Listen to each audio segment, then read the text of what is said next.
Hi, I'm Danielle and I run Soda, a curatorial consultancy based in Sydney, and thank you for joining me for an art break. I'd like to start by acknowledging that I'm making this call on the traditional lands of the Gadigal and Wongal peoples of the Eora Nation and pay my respects to elders, to all of them, past, present and emerging. So today I am being joined by the wonderful artist Adam Norton, so please just bear with me while I bring him up. Hello. Hi there. Welcome. How are you?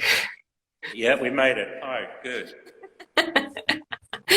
We did make it. And I can see some of your artwork in the background there. But Oh, yeah. I'll show you a better position there. oh, very good. Well, I want you to tell me and everyone listening all about it, but maybe before we do, I'll just give you a very brief introduction, which I was saying to you earlier. I've realized that these have started to sound a little bit like the beginning of This Is Your Life, where I just kind of open up this big book and read all about you, but I'll keep it brief. So I first met you in 2009, I think it was, through Safari. Sure, yes. Yeah, which for those of you that don't know, that was a fringe arts festival that ran in Sydney for 10 years. And Adam, you were on the board. I was one of the two curators working on the project. And so, yes, that's when we met. And so your work, art and science really are the key threads, kind of principal threads running through your work. But you also have all these other lovely elements, the nostalgia and optimism and sci-fi and pop culture. But there's also these kind of dark undertones as well around kind of, the implications of human progress and technology, which I'm sure you can tell us a little bit more about. Sure. And I think, but what's really interesting is that all of those things work together to really tap into bigger questions about humanity, our existence, where we're going, where we've been, how where we've been informs where we're going.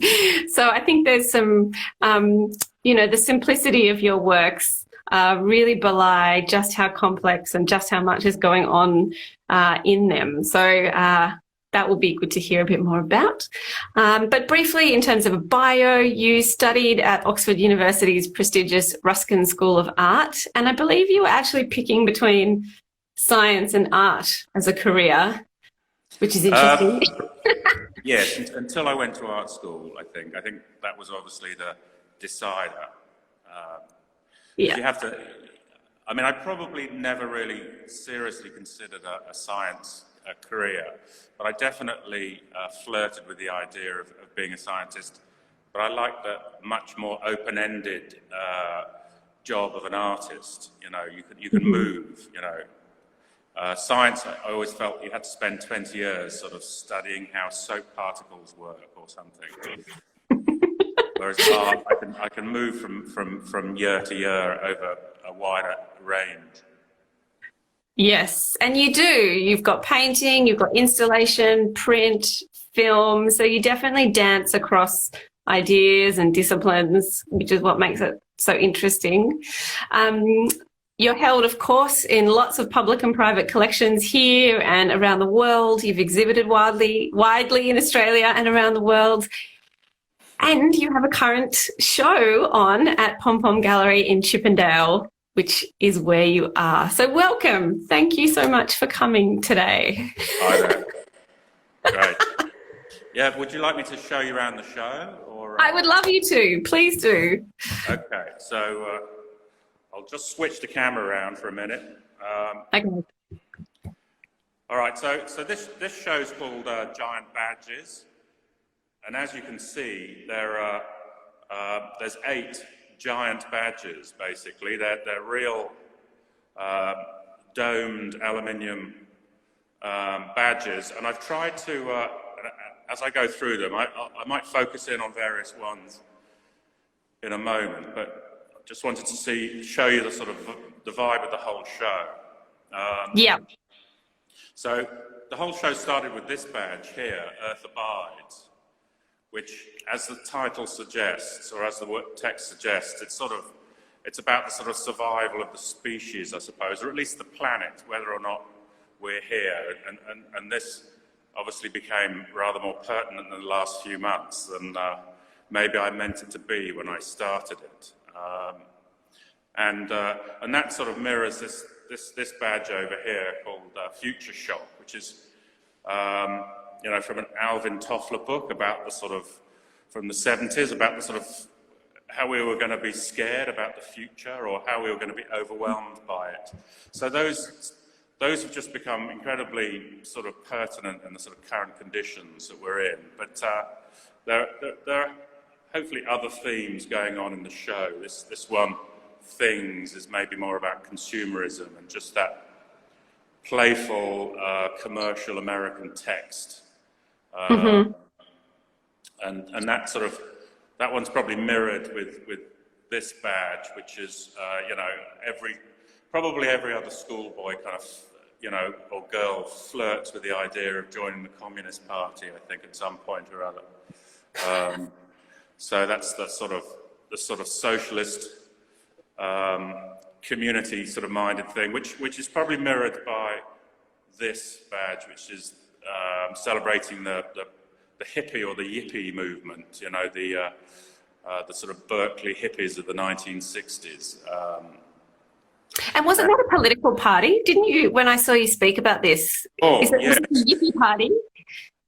I mean, that Yippie stands for Youth International Party and quickly got elongated to Yippies. And they basically, I think they ran a few presidential campaigns, but they were basically your standard, you know, Berkeley University hippie type, you know, wanting to change the world, which is, you know, that beautiful sort of optimistic sort of hope that we can alter mankind for the good of all.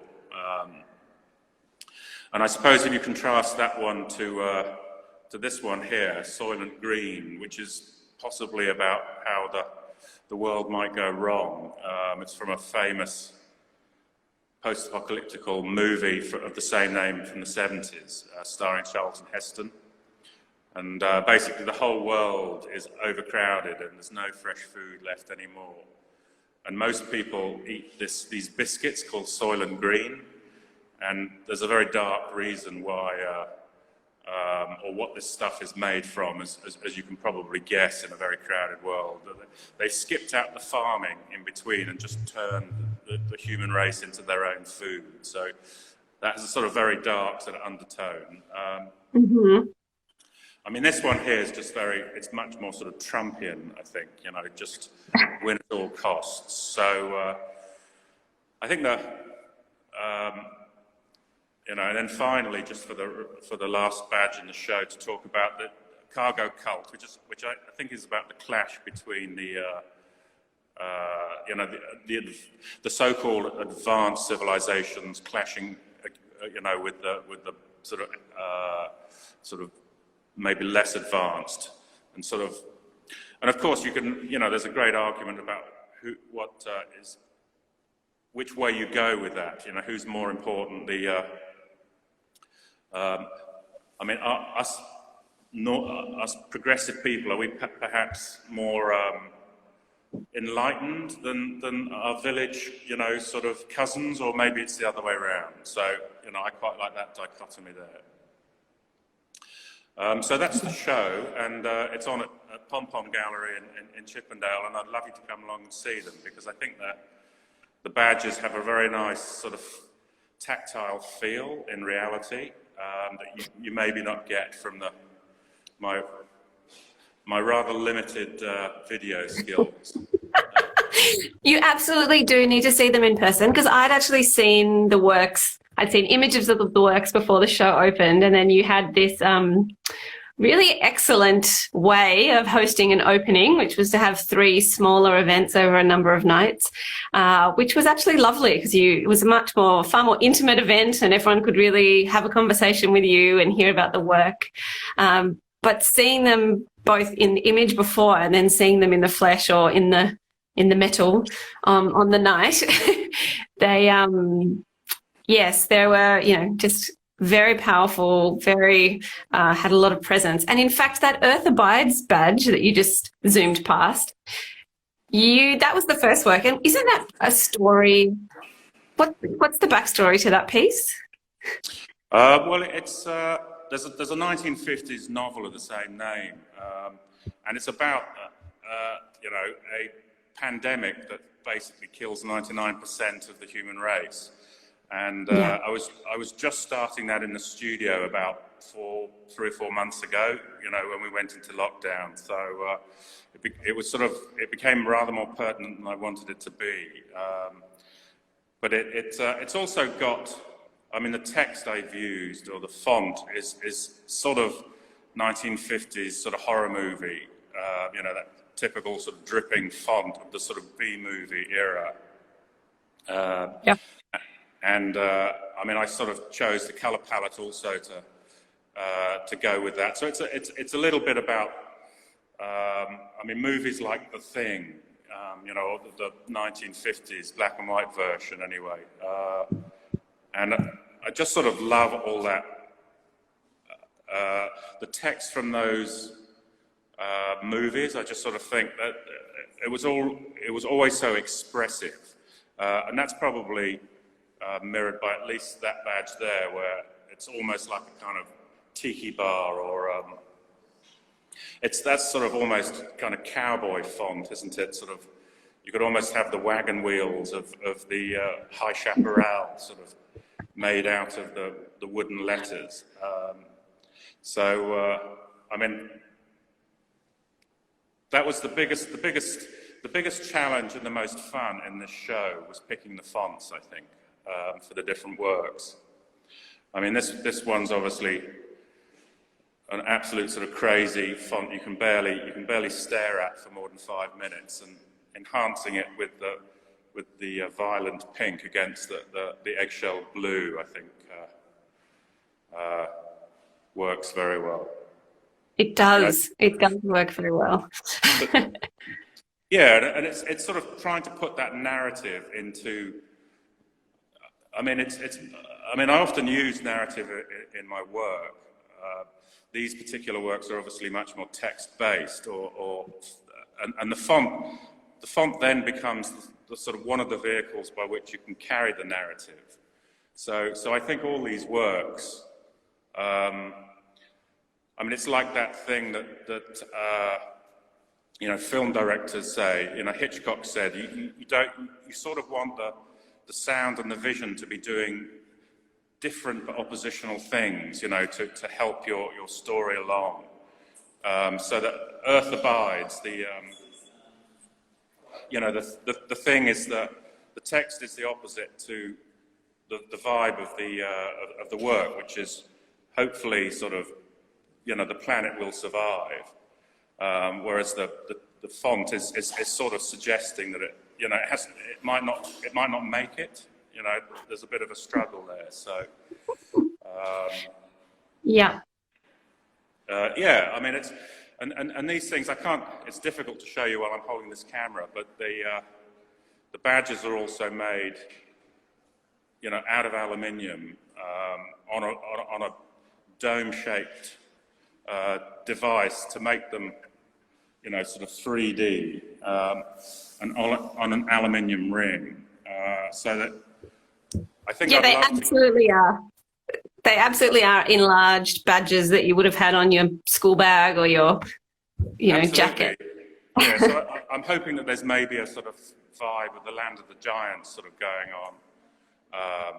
So I'd like to get some pins made, some giant pins, so that they really sort of have that feeling of sort of giant nostalgia. I mean, I can't think of a better word than that. It's a sort of future shock vibe. I wanted these works to feel like they possibly exist. I mean, a lot of people have said, seeing the film, seeing the exhibition, do these badges, are they real badges? I mean, they are now, of course, but I was sort of hoping that vibe would, people would get that thing, that they've seen these or seen something like these. Mm-hmm. And I think the act of making them large, maybe I'm hoping that it sort of sends you back into your childhood a little bit, so that's something you do when you're, so now have the same bigness that they might have had when we were younger, and we sort of picked badges for ourselves and put them on our, put them on our jackets or jumpers at school, or, for our favourite pop bands, or, for some new political affiliation that you've picked up. Absolutely. They were how you expressed your identity to the world and your position in, your social position, your social cred. So absolutely. Yeah, so David Bowie would be, the sort of badge that proved that you somehow, were a little bit more thoughtful than just ordinary pop music. Or I think in my time it was Free Nelson Mandela was the political badge that sort of proved your fundamentally good credentials. And so I quite like that thing about, Black Lives Matter would, I suppose, be the contemporary progressive badge, to wear. Mm-hmm. Well, unbelievably, that's 15 minutes. That's our break. I told you it goes quick, but that was amazing. I think this is the first time I've done one of these where it's an actual sort of walk through an exhibition, and it's great. But I absolutely stand by, you can't replicate some of this stuff online. So please do go see the show. Is it open till this weekend or next? It's open till the end, Sunday next week. So more or less 2 weeks to go. Okay. So please come along, because they definitely have a tactileness which, although I say it myself, I think I pulled off. So I'd love you to see them in the flesh. You definitely pulled it off. Oh, great. Well, Adam, thank you so much. So if anyone wants to find you other than at PomPom, what's the best way to contact you? My website, www.adamnorton.net. That's got most of my projects from the last 20 years on there. So, there's lots of diverse works on there, film works and stuff. So that would give you a pretty good sort of snapshot of what I've been up to. Yeah. Yes. Sorry, I'm just laughing at some of the comments. All right. Thanks, Timber Timmore. All right. Well, thank you, Adam. That was so nice to talk to you. Thank you for everyone that joined us. Like all the Artbreak videos, this goes up on the Soda Arts Instagram TV and eventually the website. So they live on and they can be watched again. But thank you so much, and all the best with the show. Great. Thanks for the opportunity. Cheers, Danielle. Bye. Bye. Bye.